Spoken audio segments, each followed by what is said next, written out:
we are on day number 95 of our Persuasion Book, Win Bigly by Scott Adams. And it's about Trump's Rosie O'Donnell moment. As the election started getting traction in all of our minds in the summer of 2015, I was experimenting with a new comic that featured a talking robot that never moves. He just reads the news. You can see in this comic that I had already noticed Trump's successful use of persuasion that was confusing the public. Drearier Spider, 144 hertz, 14 million views. At Scott Adams says, at WinHub, my personal favorite, still amazes me how early you were to call Trump's success. 7/24/15 for this one. And the comic reads this. Robots read news, an occasional comic by Scott Adams, an occasional webcomic by Scott Adams. It says, Donald Trump keeps saying dumb things because he is so darned dumb, unlike you. He is also surging in the polls while putting almost no effort into it. So, how is smart working out for you? But I didn't know how big a deal this was until what I now call the Rosie O'Donnell moment. In the first Republican debate on August 6, 2015, Megyn Kelly was moderating, and her first question to Trump should have ended his campaign on the spot. Only a few people in the world could have escaped her trap. Kelly started to frame her dangerous question by saying, you've called women you don't like fat pigs, dogs, sloths, and disgusting animals, ... Trump interrupted her by saying, only Rosie O'Donnell. Kelly finished her question and Trump responded with something about the problem of political correctness. By then, it didn't matter. The Rosie O'Donnell reference sucked all the energy out of the room. It was a masterstroke of persuasion, timed perfectly and executed in front of the world. When I saw it happen, I stood and walked toward the television, literally. I got goosebumps on my arm. This wasn't normal. This was persuasion like I have never seen it performed in public. And in that moment, I saw the future unfold, or I thought I did. It would take another year to be sure. How a master persuader moves energy and focus. What made Trump's Rosie O'Donnell response so masterful? Well, for starters, consider how a normal mainstream politician would have handled that trap. Most would have stated positive things about women and tried to change the subject, but that would be a failing strategy because there was so much public record of Trump's past statements about women. It would just keep coming back. Trump didn't answer the way anyone expected. Trump used his weapons-grade persuasion and stacked together several techniques in a few sentences. He created an emotion-triggering visual image, Rosie O'Donnell, that sucked all of the attention from the question to the answer. And it wasn't even a real answer. Our visual sense is the most persuasive of our 5 senses.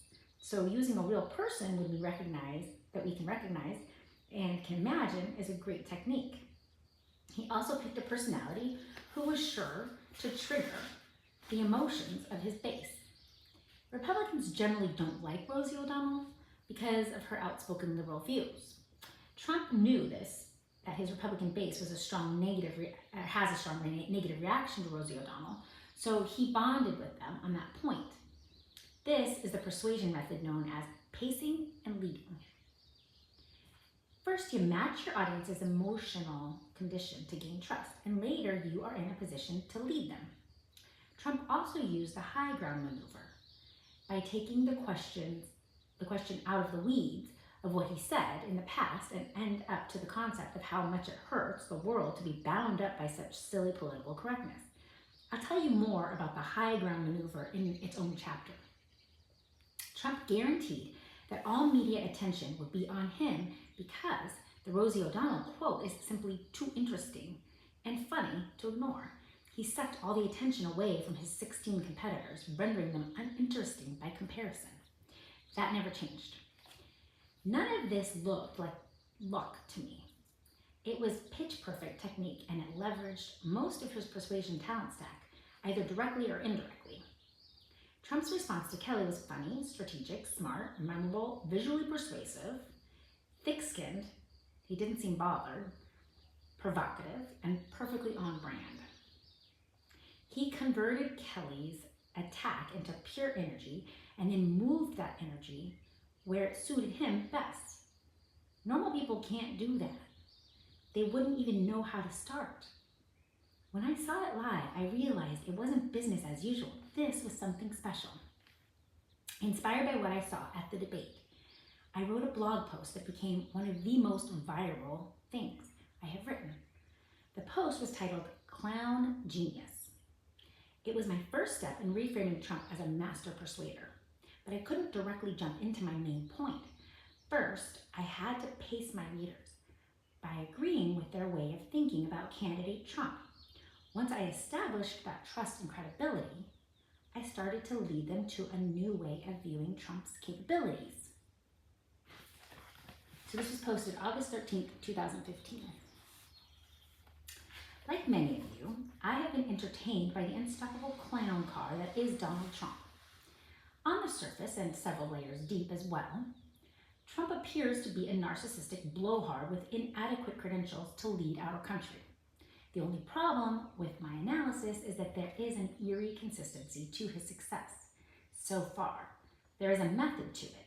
Is there some sort of system at work under the hood? That's the end of that one. That was the pacing part of my persuasion. Next, I described Trump's escape from the Rosie O'Donnell trap, as I have again in this chapter. I expected readers to agree with me that Trump did an unusually good job of escaping the trap. With that pacing behind me, I could lead my readers even further. Here's what it said. You probably cringed when Trump kept saying his appearance gave Fox its biggest audience rating. That seems totally off point for a politician, right? But see what happened? Apparently, Fox News chief Roger Ailes called Trump and made peace. And by that I mean Trump owns Fox News for the rest of the campaign because his willingness to appear on their network will determine their financial fate. Bam! Trump owns Fox and paid no money for it. See how this works? That is what a strong brand gives you. You probably also cringed when you heard Trump say Mexico was sending us their rapists and bad people. But if you have read this far, you now recognize that intentional exaggeration as an anchor and a standard method of persuasion. You will learn more about anchors later in this book. On a recent TV interview, the host, I forget who, tried to label Trump a winner. But instead of denying the label, Trump embraced it and said he was the best winner of all time, and the country needs just that. That's a psychological trick I call taking the high ground. The low ground, in this case, is the unimportant question of whether winner is a fair label for Trump.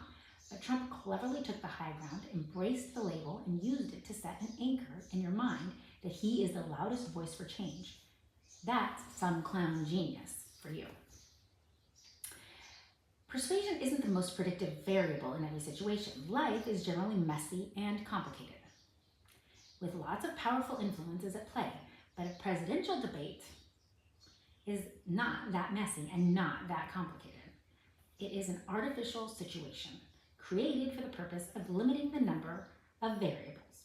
In that environment, a master persuader can rule and a trained observer can see the technique as it happens.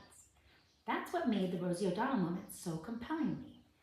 Megyn Kelly challenged the greatest persuader of our generation to show his stuff to the world free of external distractions and variables. And when he did, I saw the future unfold.